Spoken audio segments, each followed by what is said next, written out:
Ötən il Qazaxıstanda bir səfərdə olanda bizi də dəvət etdilər və biz bu dəvətə qəbul edib iştirak etdik və biz artıq bu klubun yaradılması ilə bağlı Azərbaycanda Fiziki Jurnalistika klubunu yaratdıq keçən il. Hazırda bizim 7 üzvümüz var.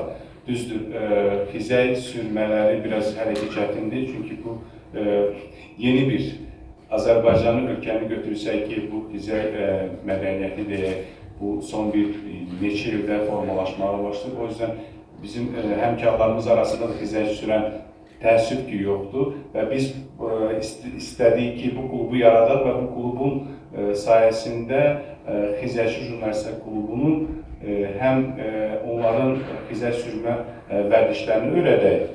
Eyni zamanda da biz həmin bu beynəlxalq klubun tədbirlərində iştirak edək və beynəlxalq jurnalistlər arasında bu yarışlarda iştirak edir.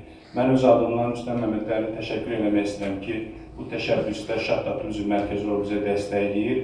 Bizə ödənişsiz həm xizək avadanlıqlarını, xizək instruktorlarını və skipasları verir, dəstək olur ki, jurnalistlərimiz arasında bu xizəyi sevənlərin sayı çox olsun və biz də bu Xizəkçi Jurnalistika klubu olaraq ölkəmizi bu istiqamətdə dəstəkləyir. Sizin də bildiyiniz, tanıdığınız, xizək sürməyi bacaran jurnalist həmkarlarımız varsa, buyursun, mənə müraciət etsin, mənə desin, biz onları kluba dəvət edək.